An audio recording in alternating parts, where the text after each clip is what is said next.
एक लंबे समय पहले एक गांव में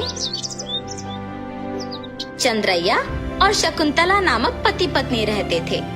वो दोनों लालची स्वभाव के थे। चंद्रैया बहुत सारे भैंसों को पालते उनका दूध उस गांव वासियों को बेचता था। उस सारे गांव में सिर्फ चंद्रैया दूध बेचता था और वो दूध में बहुत सारा पानी मिलाकर बेचता था। इतना ही नहीं, वो कम से कम उन भैंसों के बच्चों को भी पीने के लिए दूध नहीं बचाता था। एक दिन जब चंद्रैया दूध लेके गांव को बेचने जाता है, चंद्रैया, तुम्हारे दूध में दिन प्रतिदिन पानी की मात्रा ज्यादा हो रहा है। तुम्हारे पास इतने भैंस होने के बावजूद तुम पानी क्यों मिला रहे हो? अगर तुम्हें पसंद है तो मुझसे दूध लो, वरना नहीं।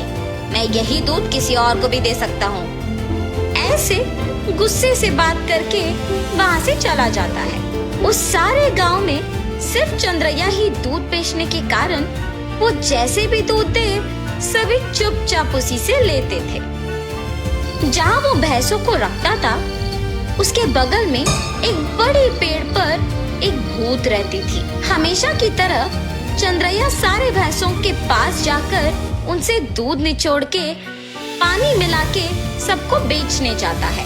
हर रोज ये लालच के कारण इतना दूध निचोड़ता है कि हमारे खुद के बच्चों को पिलाने के लिए कुछ नहीं है। इतना ही नहीं, हम हर रोज देखते हैं कि वो दूध में पानी मिलाता है।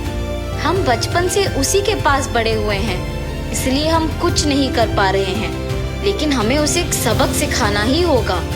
ऐसे आपस में बात करते रहते हैं। जब वहाँ की भूत उनकी बातें सुनकर सोचती है, हर रोज इन भैंसों की दुखी बातें मैं नहीं सुन पा रही हूँ, और इतना ही नहीं, इस आदमी के दूध में पानी मिलाने के कारण गांव वाले भी दुखी हो रहे हैं। इन भैंसों की सहायता से ही इस आदमी को सुधारना होगा।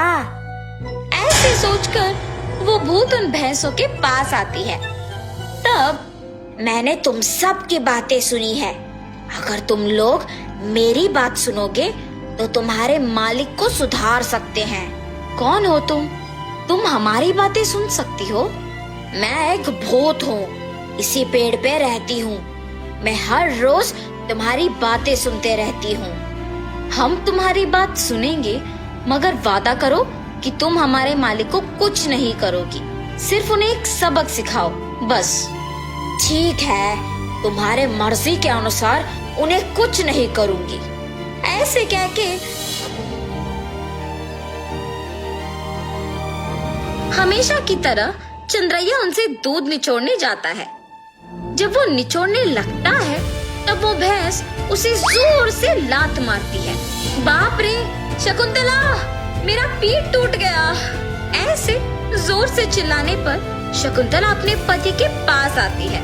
अरे रे, क्या हुआ? आप गिर कैसे गए? उस भैंस को आज कुछ हुआ है। जब मैं दूध निचोड़ने गया तो उसने मुझे जोर से लात मारा। आप रुकिए, मैं भी जरा देखूं कि ये भैंस दूध कैसे नहीं देगी। ऐसे कह के शकुंतला उस भैंस से दूध निचोड़ने की कोशिश करती है और उस भैंस ने शकुंतला को भी उसके पति के ही तरह जोर से लात मारती है। तुरंत उनके बच्चे ही सारे दूध पी जाना देख पति पत्नी कुछ नहीं कर पाते हैं सिवाय उनको देखना। अरे रे, सारा दूध सिर्फ ये बच्चे पी रहे हैं, कुछ तो कीजिए। आज के लिए हम कुछ नहीं कर सकते हैं, शाम को वापस आएंगे दूध निचोड़ने। ये फैसला करके वहाँ से चले जाते हैं। शाम को जब दोनों वापस दूध निचोड़ने जाते हैं तो सुबह की ही तरह वो भैंस उन दोनों को लात मारती है। ये देख पति पत्नी दोनों डर के मारे घर चले जाते हैं। ऐसे कुछ दिनों तक भैंस उन्हें दूध निचोड़ने नहीं देती है और सारा दूध सिर्फ अपने बच्चों को पिलाती है। सुनिए, कम से कम हमारे उपयोग के लिए तो दूध निचोड़ के आइए ना। बाप रे, हम अगर इस गांव में भी दूध नहीं दे पा रहे हैं तो भी ठीक है, मैं तो उस भैंसों के पास नहीं जाऊंगा। वहाँ के भैंसों में से एक को कुछ तो हुआ है, इसीलिए हमें दूध निचोड़ने नहीं दे रही है और सिर्फ उसके बच्चों को दूध पिला रही है। उतना चाहिए तो तुम खुद निचोड़ने जाओ। बाप रे, मैं अकेले? नहीं नहीं, हम दोनों मिलके दूध निचोड़ने की कोशिश करते हैं। चलिए ठीक है, कल सुबह जाएंगे। ठीक है जी। भैंसों के पास जाते हैं। शकुंतला, पहले तुम जाओ। ऐसे कहने पर शकुंतला उन भैंसों के पास जाके दूध निचोड़ने की कोशिश करती है। जब वो निचोड़ने की प्रयत्न करती है तो वो भैंस जोर से लात मारती है। बिना दूध दिए अपनी पत्नी को लात मारने के कारण चंद्रैया को गुस्सा आता है और वो एक डंडे से भैंस को मारने लगता है। मेरी पत्नी को दूध निचोड़ने नहीं दोगे तुम? हाँ?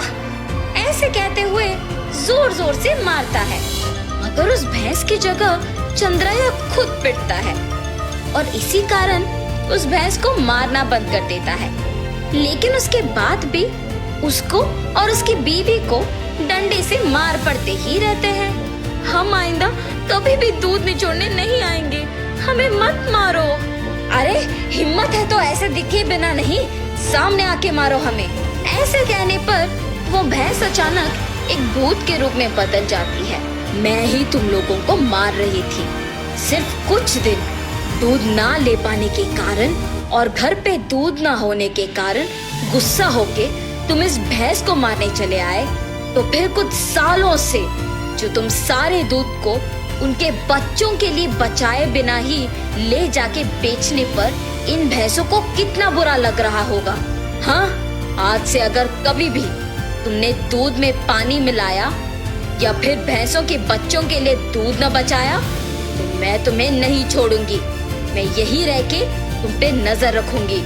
हाँ, हमें माफ कर दो, आज से हम ये कभी नहीं दोहराएंगे। ऐसे कहने पर वो भूत वहाँ से गायब हो जाती है। तब से उस भूत के डर से चंद्रैया और शकुंतला भैंसों के बच्चों के लिए कुछ दूध को बचा के बाकी को निचोड़ के उसमें पानी मिलाना बंद करके बेचते हैं। भैंस भी उनके मालिक के सुधारने के पीछे उस भूत के ही हाथ रहने का सच जान के बहुत खुश होते हैं। गांव वाले सारे चंद्रैया को अच्छा गुणवत्ता वाले दूध देते हुए देख खुश होते हैं कि उसमें बदलाव भी आया है।